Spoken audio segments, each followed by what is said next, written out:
fell in love with the idea of activating our generation to do good in their everyday.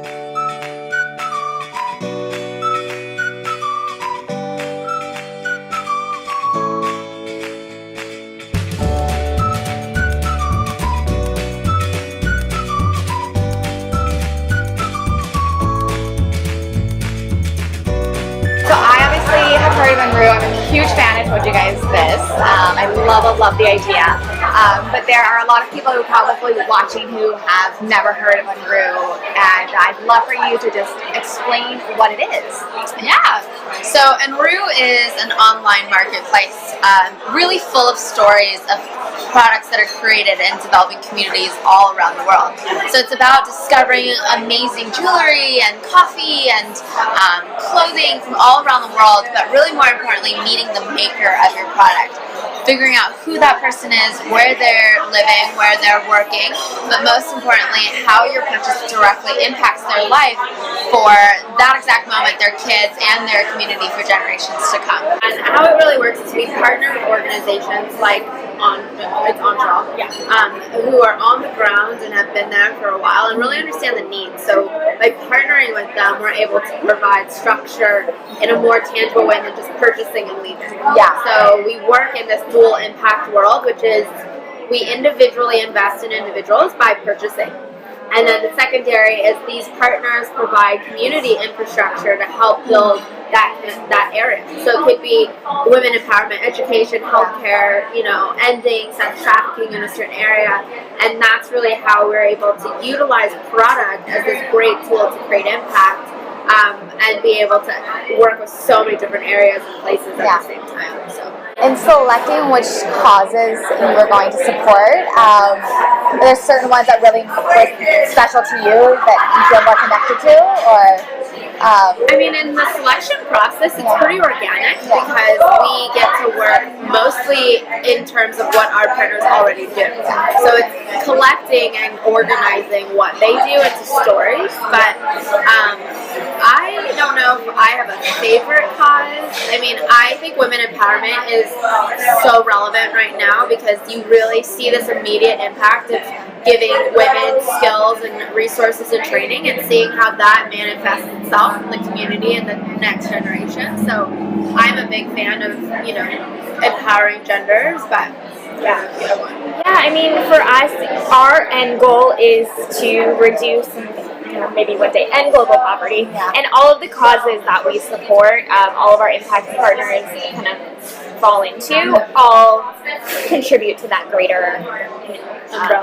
umbrella cause. So I wouldn't say that there's any specific one that I'm drawn most to necessarily, but it's really kind of interesting to bring together all the different ways, the different components that you can support in order to reach that greater goal. Yeah. You guys have been up and running for over a year and a half. Yeah. And you got started right after graduating from UCLA. Yeah, basically. We technically started while we were in school. So we were, in the library, calling our first partners and, starting with them and saying, hey, this is the dream. Is this something you guys would be interested in? Something that would be helpful to your business? And, that kind of was the real defining moment that this is something that they needed. And was really kind of that moment where it became real, I think, for us when we talked to our first brand and signed our first partner. And I was like, okay, I guess we're doing this because we just signed somebody, so great. And we had no site, no nothing. We just had an idea, so. While you were in school, what were you each studying? So I studied communication studies. I did a lot of my internship and work in fashion, so I was really interested in that, trying to figure out my space in it. I did a little bit of PR, I did a little bit of retail, but then also editorial. And that's kind of where when Ann came to me with the idea, I had a little bit of an aha moment just because I had seen in the editorial side of things that people really did care about where their products were coming from. We were starting to report on, tragedies like Rana Plaza, and people, were kind of outraged, but there wasn't a good next step to take. It was just kind of like, don't shop from these stores. And, for shopaholics like yourself, I was, frustrated again. I was angry, but at the same time, maybe not angry, but I didn't want to support these brands anymore, and I just didn't know any other way. And until Ann started sharing with me some of the brands that she had knew about through her experience, and then it just made sense to me and something that I was looking for. So I figured other people probably would work too. Interested in it as well. Yeah.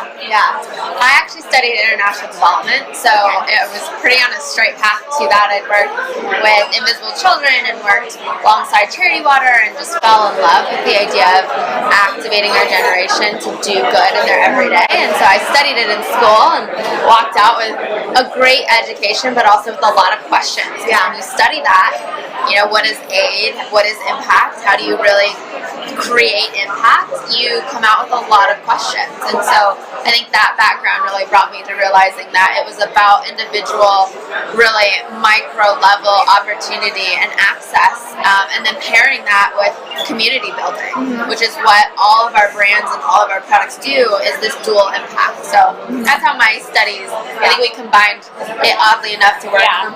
Two very, very different things. Was it at all scary when graduation came along and you realized you weren't taking traditional jobs? Probably a lot of your friends were. I don't think it was scary. I think we were excited. Because I think we were ready. Towards the end of the school year, that's when we started having our first conversations, and it was like really real, and we were like, oh, we have like a lot to do. So it was really difficult, I think, for us to be juggling like finals and starting the business and having like real deadlines to start hitting. So I think we were both like just so excited to be done with school. We couldn't wait, so we could put really the full energy, our full heart and soul into Enrou instead of having to write 15-page research papers. How did you actually take it from idea to a business, and what were those very first steps you did to get started? Yeah, I mean, we had a pretty hard time like going straight into building a site and getting all the products on the site. We really just started by talking to everybody we knew. It was telling people about the idea, getting people really excited, and then seeing people hop on board and bring their talents to our family, because we couldn't do it on our own. So that's really how it started, and we found some amazing people that hopped on board and built some of the key pieces, and we didn't have any money. We sunk in like $10,000 from our own bank accounts and then just went and started building it from there. But it definitely was not like setting a deadline, setting a goal, and then like always reaching it. It was really a labor of love, of where we just randomly had blessings that kind of came and stumbled into our lives and turned the company or the idea into a company. That's been really all we've done since we had the idea. And still continue to do it, and it's kind of incredible to see the amount of support and generosity that people are willing to make those introductions, and equally to be able to talk to different people and hear kind of their experience and their expertise, and it's been so grateful. We've been so grateful to have that as we build. A professor told us once, like, young entrepreneurs are luckily very ignorant and naive, because if they ever knew what they were getting themselves into, a majority of them would never even start. So I think that's how we were in the beginning. We were like, oh, it's just like, it's a website, and it's a couple of phone calls, and it's like, and I think we always made it very accessible in our minds, and also not realizing what we didn't know. Like, we didn't even know what we didn't know, and we still don't. So I think it's a good level of just go and do it. Just go, jump off the cliff and build the airplane as you go, because the worst thing that happens is the idea doesn't work and you learn a ton of huge lessons, and you get back up on your feet, and either you do it again or you go and do something else. So we still are in that mode. As much as it is scary in the beginning, it gets scarier as you go, but it's really fun. But you start to know what you don't know. It's impossible for you to know everything, so don't be afraid to. How would you say that building Enrou has changed your lives? I think it's meeting really like incredible human beings. Like, I'm a little bit of I'm not a social butterfly in any way, and so having Enrou as like your way to meet amazing people has been literally the most fun thing. We talk to people all the time about Enrou, and they introduce us to other people, and I think it was really such an amazing opportunity for us to have, this community that blossomed from Enrou, and sometimes I just have to stop and think back at it, and it's wow, I've met some incredible people. What are some of the things that you hope come out of Enrou for the future? Where do you see it going? What is that vision you talked about? I really see it very clearly. Like in 5 years, I want Enrou to be the place where people know that they can discover these incredible stories about products, but more importantly, discover a really new way to shop and give. We want it to redefine how this generation thinks about their actions in their everyday.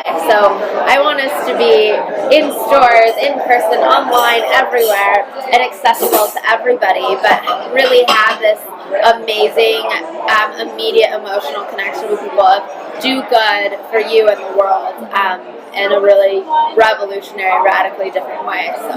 And I work really closely with our impact partners, and so we get stories like we just hired 6 new people, and those are some of the most exciting moments for me, is when I get to talk with them and kind of see them grow as well. And we want to be them able all to grow together. So, that is the most exciting thing that I could see come out of this, is really kind of watching them grow and expand and impact more and more people. And a lot of our partners will tell us we have a huge waiting list of employees who want to work for us, and if we can be a part of that in some way, then that is the ideal dream to me. Thank you for all of your answers to everything. We are sort of coming to the end, but I can't let you get out of here without pulling out questions from the jam jar. So these are just some fun get to know you sorts of things. So go ahead and reach on in, and I'll have both of you answer each one that comes out. So it's pretty good to hear. Yeah. Favorite quote? For me, I would say, it's really cliche, but everything happens for a reason. I think that's a really pertinent to my entire life, and especially with Enrou, I think it's good to have that kind of as in the back of your mind when things go your way or maybe things don't go your way. Just kind of keeping that in mind helps you get through to the next step.